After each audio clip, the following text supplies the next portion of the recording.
Gold trusted gold buyers మీరు తాకట్టు పెట్టిన బంగారాన్ని విడిపించి ఈ రోజు ఉన్న మార్కెట్ ధరకు కొనబడను. అంటే ఓకే నేను ట్రావెల్ చేసిన వాళ్ళతో కాదు, ఆల్రెడీ చేసిన వాళ్ళతో కాదు, ఏదైనా అలా జరిగి మ్యానిపులేట్ అయ్యి మీరు వదులుకున్న సందర్భం, బాధాకరమైన సంఘటన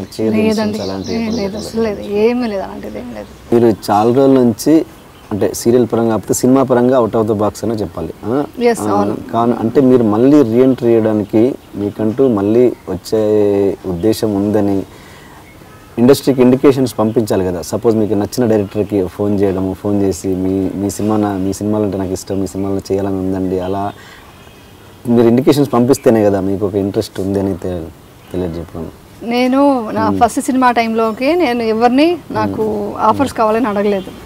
ఇప్పుడు వెళ్ళి నేను ఆఫర్స్ ఎవరిని అడగలేనండి. అలాగా వెళ్ళి నాకు అవకాశం ఇవ్వండి అంటే అవకాశం అది అలాగే కదా మీనింగ్. అదే అవకాశం అక్కడ అది కాదు, ఒక ఇంట్రెస్ట్. అదే ఒక శ్రీకరణ్ గారి దాంట్లో చేయాలి, లేదంటే ఒక పూరి గారి దాంట్లో చేయాలి, కృష్ణవంశీ గారి దాంట్లో చేయాలి, ఇలా ఉంటాయి కొంతమంది ఆర్టిస్టులు దాంట్లో చేయలేకపోయానే ఒక్కసారి. అది ఏదో అడుక్కోవడం అని కాదు కదా అర్థం అక్కడ. అంటే వాళ్ళకి ఓకే నేను కనిపించానంటే ఇప్పుడు మీడియా ఇది చూస్తే కావాల్సి ఉంటే పిలిస్తే నేను వెళ్తాను, కానీ నేనైతే అడగానండి. ఎందుకంటే ఏమన్నా ఎలా చేస్తుందో ఏంటో నేను చేసిన మూవీస్ అవంతా తెలిసి ఉంటుంది ఇండస్ట్రీలో, తెలుగు ఇండస్ట్రీలో తెలుసు. కాబట్టి నా గురించి నేను చెప్పుకోవడం కంటే ఇప్పుడు నేను ఎలా ఉన్నాను చూసి ఓకే ఈ క్యారెక్టర్ మీరు చేయండి ఇస్తే నేను చేస్తాను. కానీ నేను పర్టికులర్గా వెళ్ళి ఎవరిని అడగలేను. ఇస్తే చాలా హ్యాపీగా అంటే నాకు ఏదో ఇది అని కాదు, హెడ్ వెయిట్ అనో వెళ్ళి నేను అడగటం ఏంటి ఆ ఫీలింగ్ కాదు. ఐ కాంట్ గో అండ్ అడగలేను అసలు. అందుకని నాకు వచ్చిన ఆఫర్స్ నేను చేసుకుంటూ వచ్చాను ఎప్పుడు ఇండస్ట్రీలో. సో డెఫినెట్గా గుర్తించి అడిగితే నేను చేయగల నమ్మకం నా ఉంటే ఐ విల్ డూ ఇట్. అది నమ్మకం ఉంది ఇండస్ట్రీలో, తెలుసు ఏ క్యారెక్టర్ అయినా చేయగలదు అనేసి నమ్మకం అందరికీ ఉంది. మోస్ట్లీ వాళ్ళకి నేను కనిపించుండను, మోస్ట్లీ వాళ్ళకి గుర్తు వచ్చి ఉండదేమో. ఇప్పుడు సీరియల్ చేస్తున్నాను, ఇంకా యూట్యూబ్లో సాంగ్స్ ఎంత ఉన్నాయి నాది. పర్టికులర్గా ఇప్పుడు దుబాయ్లో ఒక సాంగ్ చేశాను, ఉగాది ప్రోగ్రామ్ చేశాను. సో అవన్నీ చూసినప్పుడు వాళ్ళకి ఐడియా వచ్చి ఇవి చేస్తే బాగుంటుంది ఈ క్యారెక్టర్ అనుకుంటే అడిగితే నేను చేస్తాను. పర్టికులర్గా వెళ్ళి నేను ఫోన్ చేసి అడగలేను. అంటే మీ న్యూ లుక్ తెలియాలి కదా. అంటే ఓకే ఎంతసేపు మీరు మేకప్ వేసుకొని శారీస్ కట్టుకొని నగలు దిగించుకొని అవే సీరియల్ చేయడం వల్ల ఓకే అదొక మీ న్యూ లుక్ ఎలా ఉంటుందో తెలియదు జనాలకి కానీ ఇండస్ట్రీ వాళ్ళకి కానీ. అది కొన్ని ఫోటో సెషన్ కావచ్చు, లేకపోతే ఇంకేదో రకరకాల అంటే ఎలా ఉన్నారు ఇప్పుడు అన్నది జనాలకు రీచ్ అవ్వడం అన్నది ఇంపార్టెంట్ కదా. ఇంపార్టెంట్ అంటారా? ఇప్పుడు చూస్తారు కదా, చూద్దాం. నాకు తెలిసి ఇందులో అందంగా ఉండాలని నేను అనుకుంటున్నాను. అవునండి, నేను నేచురల్గా అందంగానే ఉందని అందరూ అంటారు, నాకు తెలీదు, వేరే వాళ్ళు చెప్తేనే తెలుసు నాకు, వాళ్ళు వీళ్ళు చెప్తేనే ఇలాగే రిసీవ్ చేసుకుంటున్నారు అనేది నా ఉద్దేశం. ఇలాగే ఇంత నేచురల్ గా ఉంటేనే బాగా రిసీవ్ చేసుకుంటున్నారు. మేకప్ కాదు అంటే మేకప్ ఉండాలి, అమ్మాయి అంటే మేకప్ ఉండాలి, కానీ అవసరం లేదండి. క్యారెక్టర్ కి సంబంధించి ఇప్పుడు ఆ క్యారెక్టర్ మేకప్ ఉండాలంటే ఉండాలి, ఇంకా డీ గ్లామర్ చేయాలంటే ఇంకా డీ గ్లామర్ చేయాలి.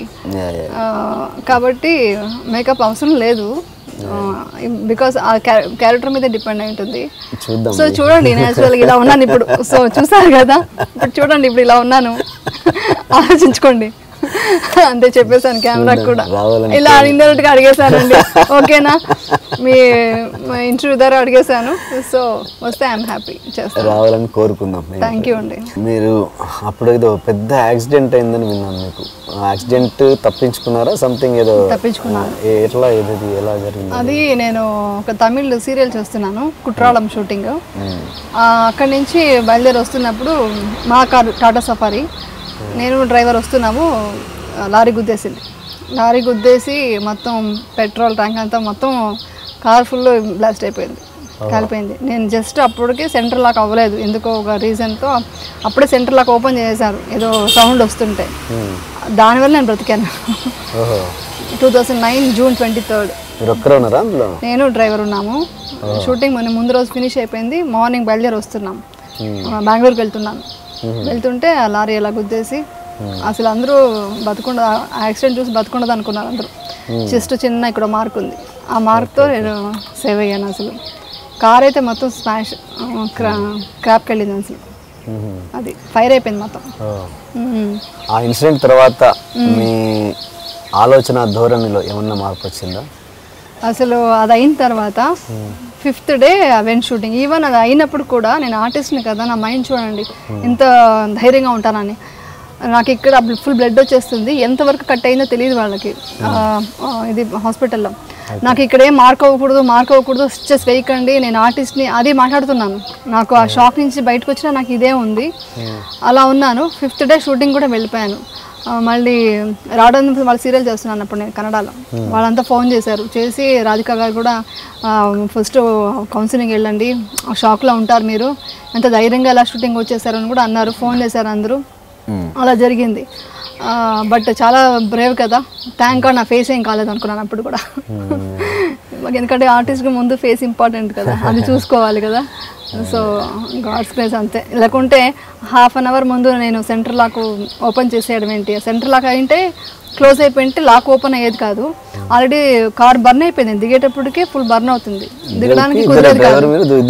డ్రైవర్ కూడా స్ట్రక్ అయిపోయింటే షాక్లో ఉంటే వేరే వాళ్ళు వచ్చి లాగేసి ఫ్రాక్షన్ ఆఫ్ సెకండ్ అంతేనండి, జస్ట్ ఒక ఎంత 2 minutes అంతే, అలా లాగేసి ఇలా దిగాము అంతే, షాక్ అలా అయింది అది. బట్ ఇప్పటికీ బ్రేక్ వేస్తే కొంచెం ఆ ఫీల్ లోపల ఎక్కడ ఉంటుంది కదా, అలా జర్కిస్తాను, భయం వేస్తుంది. ఒకసారి నిద్రపోలేను కార్లో, ఆ యాక్సిడెంట్ అయినప్పుడు నిద్రపోతున్నాను కాబట్టి నిద్రపోతే నాకు ఆ జర్క్ వస్తుంటుంది, బ్రేక్ వేస్తే కొంచెం ఇది అవుతాను అంతే. అంటే నేను అన్న క్వశ్చన్ ఏంటంటే, చావు దాకా వెళ్ళొచ్చిన తర్వాత మనిషి ఆలోచనలో ఒక రకమైన మార్పు వస్తుంది, జీవితం మీద ఒక రకమైన డిఫరెంట్ యాంగిల్ చూస్తాం మనం. నేను అది చావు పట్ల ప్రవర్తించే తీరు అన్ని మారిపోతాయి. ఎలా ఏమన్నా అలాంటి మార్పులు అలా చూస్తే నేను ఇండస్ట్రీలో ఫైర్ యాక్సిడెంట్ తప్పించుకున్నాను, ట్రైన్ యాక్సిడెంట్ తప్పించుకున్నాను. మూవీస్ అప్పుడు పుట్టింటి పట్టు చీర ఫైర్ యాక్సిడెంట్ ఏంటంటే ఫుల్ చుట్టూ ఇది వేసేసారు ఫైర్. ఆ మూవీలో మధ్యలో చాప మీద నేను ఉంటాను, అది అంటే వెలిగించేసాను చంపడానికి, మా అత్తగారు ట్రై చేసినట్టు సీన్ అనమాట. ఫుల్ డోర్ లాక్ చేసేసారు, పైన కెమెరా టాప్ యాంగిల్లో ఉంది కెమెరా. నేను అరుస్తున్నాను, మొత్తం హెయిర్ అంతా కూడా కాలుతుంది లైట్గా, అరుస్తున్నాను, ఎవరికి తెలియట్లేదు, యాక్టింగ్ అనుకుంటున్నారు. ఇంకొంతసేపు ఉంటే కాలిపోయేది స్కిన్ అంతా. ఆ హీట్ వచ్చి కెమెరామ్యాన్ తగిలింది అక్కడ పైన. అప్పుడు తెలిసింది వాళ్ళకి చాలా హీట్ అయిపోయింది, ఎక్కువైపోయిందని ఇమ్మీడియట్గా వచ్చి ఆరిపారు. సో అలాంటివన్నీ జరిగేది. నేను లైఫ్ని చాలా సీరియస్గా తీసుకునేదాన్ని కాదండి, అదొకటి. తర్వాత అమ్మ కడుపు చల్లగానే మూవీ షూటింగ్ తిరుపతిలో ట్రైన్కి ఎదురుగా ఇలా వెళ్తుండాలి, హీరో వచ్చి లాగాలి, ఆ హీరో లాగట్లేదు, నేనేమో షార్ట్ ఓకే చేశానని వెళ్తూనే ఉన్నాను. అసలు దూరం నుంచి మా మదరు మా స్టాఫ్ చూస్తున్నారు, అందరూ షాక్, అంతే అవుట్ అనుకున్నారు. ఫ్రాక్షన్ ఆఫ్ సెకండ్ అలా లాగాడు. లాగకపోతే అంటే నేనైనా వచ్చేయచ్చు కదా బయటికి, 1 more అవుతావు, నేను నాకు షార్ట్ ఓకే అయిపోవాలి రావట్లేదు, కానీ వచ్చేస్తుంది.